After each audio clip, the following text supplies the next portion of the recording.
One of the biggest differences between Magento and every other CMS platform is in the way how data is stored and accessed. Magento has a very unique database design with, believe it or not, more than 300 tables, and also a very abstracted way of handling the data in the models. In general, models are used to talk to the database, represent the data in object-oriented fashion, and perform a business logic.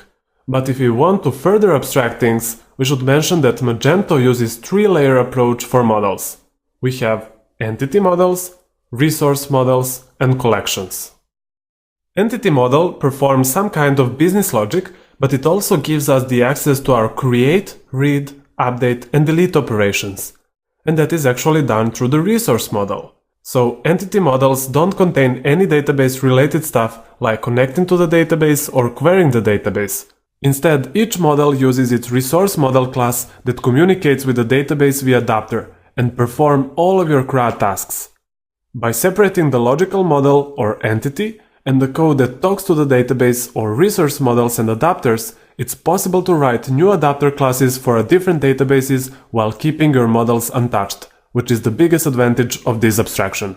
Now, before we dig into the code, we need to talk a little about different types of models. Magento has very simple models where each record in the database is a distinct thing. So you have a table like config data or URL rewrites where each row represents a complete information about entity, and that's a concept you're probably familiar with. There are also some more complex models like CMS pages or even more complex like sales quotes and sales orders. These involve more than one table to really get complete record of something. And finally, we have EAV models. Examples of EAV models are products, categories, and customers. These are the most powerful, they give you a lot of flexibility, but of course with a little bit of overhead.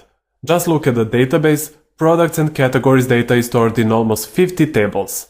That's why EAV is one of the most complex parts of the whole system.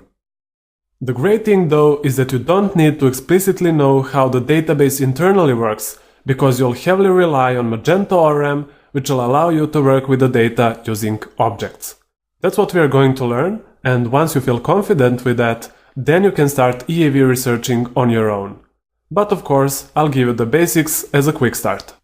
So, EAV stands for Entity Attribute Value, where entity is a thing that is being modeled. Think of products, categories and customers as entities. Now, entities have a number of attributes, that's what A in EAV stands for. Entity attributes actually work much like regular properties of an object. And of course, each attribute has some value, that is what V stands for. Here we have a traditional customer table. Again, each column represents some data, and each row is a complete set of information about the entity. That's nice and simple, but it's a little limiting though, because suppose you're modeling a customer entity having large number of attributes. Let's say you need 50 columns, but not all of them are necessary in every case and for each customer. You'll end up with a big table with a lot of null or empty values inside. And that's one of the things EAV solves. The traditional model could be replaced by EAV having 3 tables. In the first table, we have our entity with basic or scopeless data, which is always required. Then we have information about attributes, which is kind of meta information about the entities. So in this table you store attributes that any of the customer entity may have, and you can see that adding a new attribute simply involves adding a new record in the EAV attribute table, so no need for table altering in order to add a new column, which you would actually do in traditional approach. And then in the third table we can see the content itself for a particular attribute on particular entity. And that's EAV in a nutshell. Magento of course has some more abstractions on this, but as I said, you don't need to worry about that. Instead, let's focus on the things that really do matter, for example how resource models are defined, how they are connected to the models, and how we can take advantage of the whole architecture as well. In this lesson we'll be dealing with simple models, and EAV models are exactly the same for the most part. I'll choose a random module for demonstration, for example CMS, why not? We know that the same rules apply to all other modules. So CMS model entities are stored in model folder, and both of them are really tiny. you won't see any SQL because they don't know anything about database. They deal with it through their resource models. Resource models are stored in here. CMS has two resource models obviously, block and page. And this is interesting. If you look into MySQL4 folder, you'll see the exact same structure. I'll open block.php and notice it is all empty. It just extends from mage, CMS, model, resource, which is this file, under resource model. And the reason why we have something like this is because multiple database support was introduced with Magento 1.6 version. Prior to that, resource models, beside other things, had some MySQL specific operations, so the core team decided to further abstract things and move those database specific code to the adapters, which is another layer below the resource models. So now resource models still build queries, work with data types, fetch records and so on, but whenever they need to make a query that varies among different database vendors, they use an adapter. You can have MySQL adapter, Oracle adapter, and so on. This logical change also implied physical changes in class names and folder names. Resource models, previously named as namespace, module name, model, MySQL4 name, were renamed to namespace, module name, model, resource name. Once again, because they're not strictly oriented to MySQL anymore.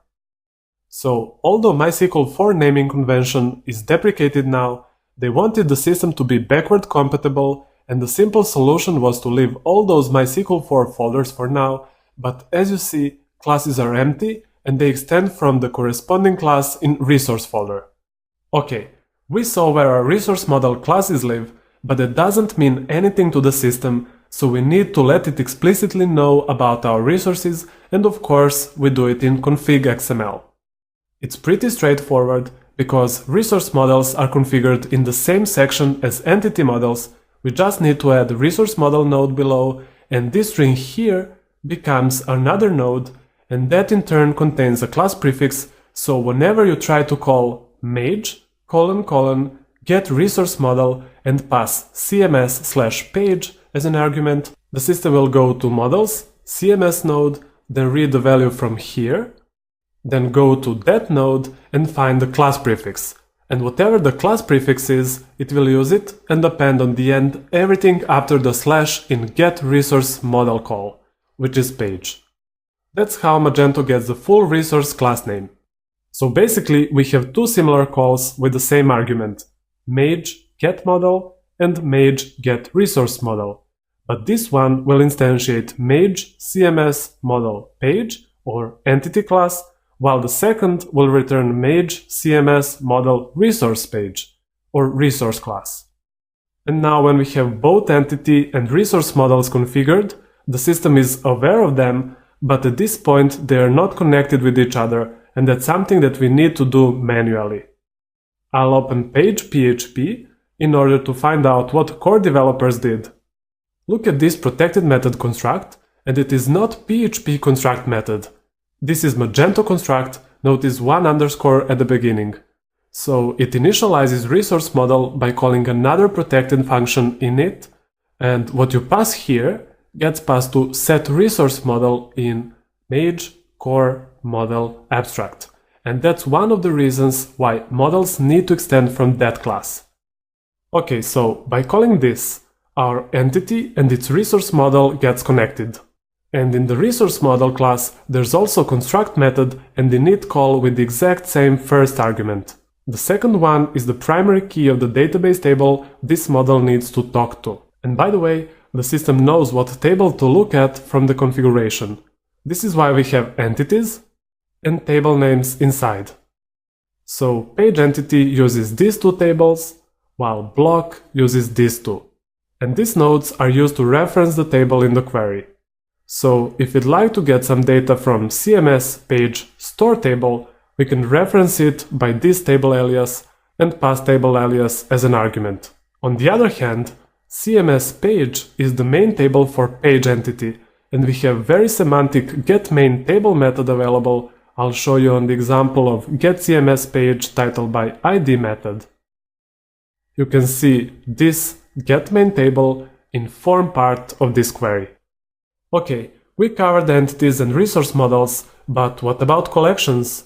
We said that collections are another type of model and they are very useful when you don't want to fetch only one entity model by some argument, but you want collection of that entity objects. For example, on category page you have collection of the products that belong to that category. We'll cover collections in full in the next lesson, but for now let's look at basic setup. So in order to use them, you need to create a file collection.php in a separate folder with a name based on the model name. So the folder where you define your collection class will always have the same name as the entity itself. And then, just as with our resource model classes, we need to init our collection with the model URI, which is cms/page. And that's all. You don't need to configure anything in config.xml because Magento sets collection object for you. I think it's not that hard, at least it shouldn't be after reviewing this lesson a couple of times. It's a good introduction for the next lesson where we'll put our hands on these things. See you there!